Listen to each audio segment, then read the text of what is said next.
Les amis, bienvenue dans les royaumes de Kea. Alors aujourd'hui, première vidéo pour vous présenter nos armées, car on va faire le premier rapport de bataille pour l'univers de Warhammer Age of Sigmar.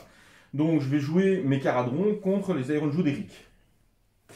Alors, présentation de ma liste, je vais commencer, puis je vais vous présenter, il va présenter la sienne. Donc aujourd'hui, je vais jouer 2000 points de Caradrons avec du Barak, voilà, de Barak Urbaz. Donc Barak Urbaz, ça va me donner quelques petits bonus. Ça va me permettre de pouvoir, quand je vais commencer la partie, gagner un des 3 Éthers Or que je vais pouvoir répartir sur mes unités qui sont éligibles. Ça va me donner une merveille d'ingénierie en plus, que je vous expliquerai après. Donc voilà, donc c'est pas mal. Et une fois par partie, une de mes unités qui a combattu au corps à corps, donc évidemment on va penser à mon général qui est ici, hein, voilà. Donc on va penser à lui qui va pouvoir gagner, après avoir combattu au corps à corps, un pion d'Éther Or. Donc je vais pouvoir générer pas mal d'Éther Or dans cette partie, ce qui va pouvoir bien m'aider pour essayer de résister aux Ironjawz et pouvoir le faire un maximum de dégâts. Donc on va présenter du coup mon général, qui est le Endrid Master avec son ballon dirigeable. Donc il a le trait de commandement qui va lui donner plus de points de vie, comme je vous avais déjà expliqué dans la présentation de mon armée, ce qui est vraiment pas mal. Donc avec le manuel du général, il a perdu l'éthéré, puisqu'on ne peut plus l'utiliser. Mais j'ai réussi à essayer qu'il rende quand même un peu plus tanky. Donc il a quand même sa sauvegarde à 3. Il aura de toute façon au moins 2 Éthers Or sur lui. Que ce soit avec ceux que je vais générer en début de bataille, ou que ce soit avec une fois par bataille, quand il aura combattu au corps à corps, je pourrai en générer un. Donc au moins dans la partie, il en aura 2 voire 3. Et je lui ai mis comme artefact le fait qu'il, chaque fois qu'il sera ciblé par un sort ou un sort persistant, sur 3+, en fait, il va ignorer les effets. Donc ça va le rendre un peu plus tanky sur les sorts, les blessures mortelles qu'on pourra lui donner. Malheureusement, sa sauvegarde est toujours modifiable à partir de maintenant. Après, on va voir mon deuxième personnage, qui est ici, hop, qui se cache derrière, l'amiral. Donc l'amiral, très bonne figurine, hein, comme je vous avais expliqué, avec plein d'aptitudes de commandement, surtout quand il est en garnison, donc surtout quand il ira dans l'Ironclad. Il va bien booster mon Ironclad, et donc lui, il va avoir l'artefact qui va lui permettre d'utiliser, une fois par bataille, une de ses aptitudes de commandement, pour pouvoir, gratuitement, donc je ne vais pas dépenser de points. Donc j'ai pas énormément de points de commandement, j'en utilise pas énormément non plus, mais bon, ça fait toujours un point de commandement gratuit, c'est toujours 50 points en plus dans l'armée, c'est vraiment pas mal. Je vais avoir mes 10 Grunstock Thunderer qui sont ici. Donc, toujours avec mon Fulminator, hein, qui leur donne un -1 pour être touché au corps à corps. Face à une armée comme celle de mon adversaire, ce sera très intéressant. Même si je n'espère pas trop aller au corps à corps. Pourquoi? on va pas se cacher. Hein. Donc, j'ai 2 unités de 3 Endringer. Voilà. Donc, eux, comme je vous avais montré, hein, donc ils peuvent réparer les bateaux, pas beaucoup, mais bon, sur 4+, chacun, ils peuvent réparer un point de vie. Ça peut toujours être utile pour passer un palier, un cap. Et ils peuvent se débrouiller quand même quelque peu au corps à corps. Ils n'ont pas beaucoup d'attaques, mais des attaques qui font très mal. Je vais avoir 3 Gunhaulers. Et oui, 3. Donc ça, c'est déjà un des petits changements qu'il y a par rapport à mon ancienne présentation de liste. Pourquoi ? Parce qu'avec le manuel du général 2020 et les changements de points qui sont apparus dans la fac pour certaines des armées, dont les Caradrons, et j'ai perdu 170 points. Donc j'ai une des diminutions, ce qui est très très bien, hein, j'en suis très content. Hein, gloire à la fac, si je peux dire. Ouais, moi content. Je dirais ça autrement avec les Zodiacs, mais en tout cas ici je suis très content. Et du coup, voilà, j'ai dû, dans l'urgence pour la bataille, choisir une nouvelle unité. Et comme j'adore les Gunhaulers, surtout pour leur capacité de sniper les persos, je m'en suis dit, j'en rajoute un 3e. Les 3 ont un drill canon. Donc le drill canon, c'est l'arme qui va tirer un seul tir, mais si je fais un 5 ou un 6, ça fait automatiquement 3 BM. Donc j'en ai 3, donc en moyenne, je vais d'office faire 3 BM par tour. Si les 3 visent le même perso, à part la Mokusha évidemment, mais les Warchanteurs, le sorcier, je peux très vite les abattre. Et ça peut être très intéressant pour moi. Mais si mon adversaire n'est pas d'accord, mais moi je trouve que oui. Alors on va passer du coup à la frégate. Donc la frégate avec le canon. Et l'Ironclad avec le gros canon. L'Ironclad a la première merveille d'ingénierie qui va faire qu'il va avoir plus de PV. Donc il en aura 20. La deuxième merveille d'ingénierie que j'ai eu droit grâce à un bataillon et que je suis obligé de prendre dû à Barak Urbaz, je l'ai mis sur celui-ci. Donc c'est celui qui vole, hein, il est facilement reconnaissable.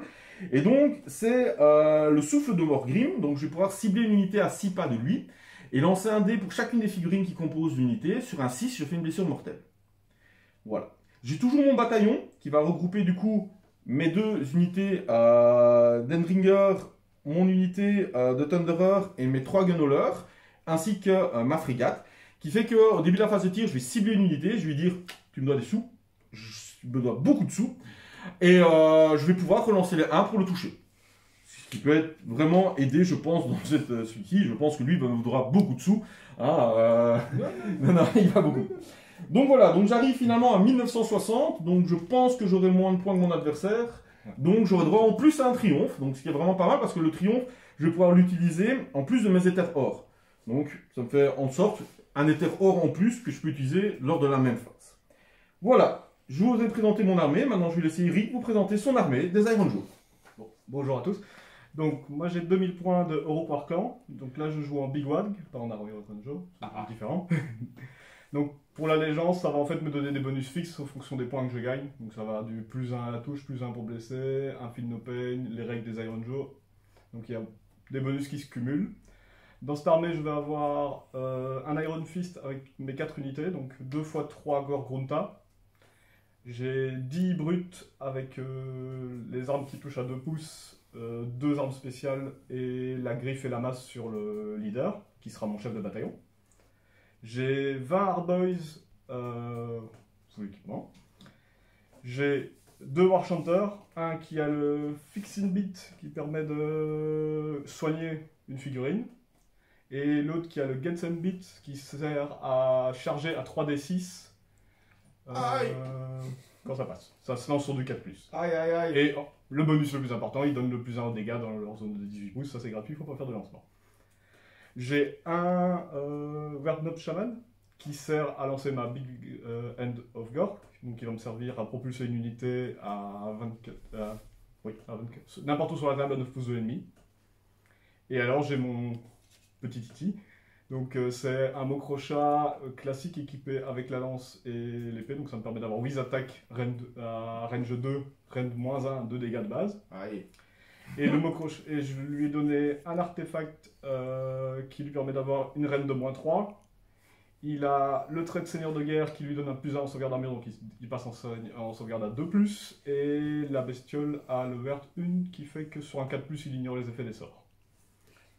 Et alors j'ai juste... Moins utile face à moi. Ouais, dans ce cas-ci ça ne marchera pas vraiment, mais bon, j'ai pas fait ma liste spécialement contre toi, c'est ma liste générique que j'utilise le plus souvent en fait. Et alors, il y a juste le chaman qui a en artefact la Green Great Vision qui permet d'avoir sur un 4+, un point de commandement en plus. Et à ça, je rajoute que j'ai acheté un point de commandement supplémentaire. À chaque tour, tu génères un point de commandement sur 4+. C'est bien ça, c'est un peu comme le chaman gobelin. C'est ça, sauf que ça m'évite de devoir aller chercher un allié. Dans ce cas-ci, je peux le mettre directement. Qui est vraiment, vraiment super intéressant. Et comme j'ai pas mal besoin de ça pour ma générique de jeu. Non, mais non. Pour pouvoir venir plus vite. Donc voilà, donc là on vous a présenté les 2 armées, on a aussi tiré déjà le scénario ainsi que le royaume, hein. Donc n'oubliez pas que maintenant dans le manuel du général, après avoir choisi le plan de bataille, donc le scénario, on le jette chacun un dé et celui qui fait le plus haut choisira le royaume dans lequel on se bat. Donc le scénario c'est Terre brûlée, le nouveau de 2020, donc on va avoir 8 objectifs, 4 dans chaque camp, qui vont rapporter 1 point si on les contrôle. Et vous pouvez détruire à partir du tour 2 ceux de l'ennemi. Sauf que maintenant, dans le plan de bataille 2020, on va avoir quelques petites variantes. Du style que vous ne pouvez pas détruire l'objectif dans le camp adverse s'il y a au moins une unité leader ennemie à 6 pas au moins. Donc si on garde nos persos près de nos objectifs, ça empêchera, tant qu'ils sont vivants, de l'ennemi les détruise. Par contre, si vous détruisez un objectif chez votre adversaire et que vous avez un propre leader de votre armée dans les 6 pas, ça va rapporter 1 point en plus. Donc ça va rapporter D3 plus 1 point. Donc c'est des petites modifications, mais c'est des petites modifications assez intéressantes. Parce qu'on voit souvent les persos qui ne servent à rien, maintenant les persos vont vraiment pouvoir être très utiles. Donc voilà, on a tiré après pour voir le royaume dans lequel on jouait. On n'avait pas de royaume de prédilection chacun, donc on s'est dit, tiens, on va tirer au dé. Et on est tombé sur Jiran, donc le royaume de la vie, qui va permettre que tous les terrains vont être guérisseurs. Donc, on vous rappelle, hein, si vous commencez votre phase de héros à un pas au moins d'un terrain de type guérisseur, vous lancez un dé sur un 6, vous récupérez un point de vie. J'espère en récupérer quelques-uns avec mes vaisseaux, Non, du coup. chez moi. C'est vrai qu'il a beaucoup d'unités aussi à plusieurs points de vie. Bah, presque toutes les unités, en fait, ont plus de points de vie. 2, 3, 5. Donc voilà, donc ça va être très utile aussi. Et le sort que tu vas pouvoir utiliser qui est bouclier d'épines, donc si on lance sur une unité, si une unité adverse parvient à arriver à 3 pas au moins avec un mouvement de charge, elle subira des 3 blessures mortelles sur 2+. À côté de ça, il y a l'aptitude de commandement qui fait que si on n'est pas sorcier, on va pouvoir payer un point de commandement pour pouvoir essayer de lancer le sort. Ça pourrait m'être utile, pourquoi pas. Et si c'est un sorcier, il pourra, pour un point de commandement, le lancer et soit le relancer, soit lancer un autre sort. Donc c'est un sort supplémentaire gratuit qu'il va pouvoir lancer en tant que sorcier. Ce qui est pas mal non plus aussi, hein, un sort gratuit, si tu as trop de points de Il est commandement. plus probable que je te charge. Voilà. Effectivement, normalement oui. Donc voilà, donc nous voici à la fin de cette vidéo pour la présentation des armées. Et j'espère que ça vous a plu. N'oubliez pas de vous abonner, de mettre le petit pouce bleu et de partager la vidéo. Et on se retrouve bientôt pour le rapport de bataille. À bientôt les gars.